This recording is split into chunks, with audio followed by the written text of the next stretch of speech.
first 10 overs of you guys batting, you must have thought that it's going to be not be that difficult to chase. What happened in the second part of your innings?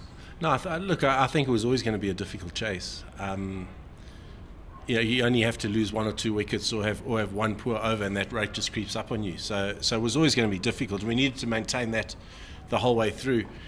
They bowled their second 10 obviously a lot better than their first 10, and got it right. They took pace off and got it right. But it was for the neutral. It's been two hell of a good games, but for us it hasn't been that good at all. But we'll just reflect on it and move on. And key is we see some young players that we've given opportunity to grow and get better and better and better in pressure situations. So that's a win for us.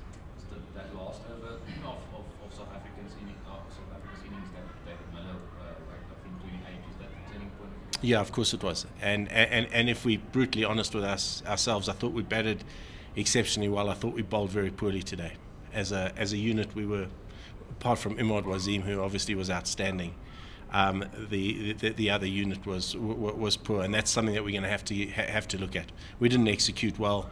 I think there was 64 runs scored off short deliveries when our game plan was full straight wicket to wicket. So 64 runs there, not good enough, and then the execution in the last over was particularly poor. Has Babar announced himself on this tour? Yeah, look, he has. I've never doubted Babar. Babar, I think I said 2 years ago he was going to be that good, and he just keeps getting better and better. And the exciting thing for us is I don't think we've seen the best of Babar yet. He's just going to keep getting better, but he has been unbelievable this tour. And I think there was always the question marks around Babar outside of the subcontinent, but I certainly think he's put that to rest now. He is a quality player, and he's just going to get better and better. Sorry, I'm going to ask a follow-up. Do you foresee him getting into that Kane Williams and Virat? Without a doubt, Stuart. Without a doubt, he's going. I think I was probably a little bit quick off the gun, and 2 years ago where I said I thought he was going to be almost as good as Virat, and that it's taken a while for him to show that class. But he's you watched him in the nets 2 years ago, and you just watched a young man who's developed now into a young boy who's developed into a man, and he's got stronger, he's got fitter.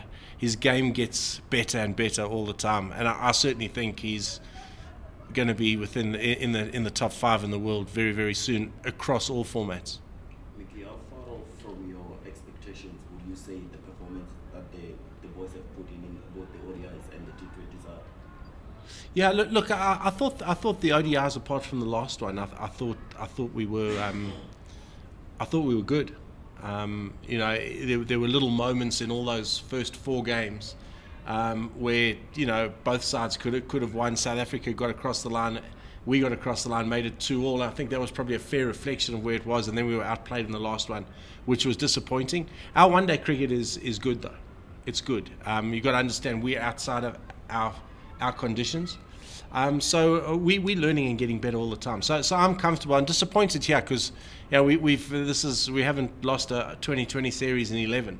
So this is the first one we've lost in 12 series, which is disappointing because we're a side that really prides ourselves on our cricket. So it's disappointing. Thank you very much, gentlemen. Thank you. Kristen. Yes, Kristen. I just want to know about your preparation ahead of the World Cup, and just the schedule that you have seems really ideal in that you get to play South Africa, in Australia, and you play England just before that World Cup in qualification. Yeah, look, it has been good, and we sort of designed it that way. We've got Australia in Dubai, but that's going to be the final sort of trial for us before we nail down our World Cup squad, which will go to England for 5 ODIs before the World Cup. So it is good. It's the preparation for us has been planned well, and we've just got to give ourselves the best chance now to go into that World Cup with the best preparation. But preparation comes from winning. So those behind all the games that we're going to get is the fact that we need to get some momentum. So if we go and we beat Australia and we play well against England, that will give us a lot of confidence going into that World Cup. But in terms of getting into the conditions, we're going to be prepared. Thanks. One last question. Wednesday's game being a dead rubber and Centurion being a big Pakistan support stadium.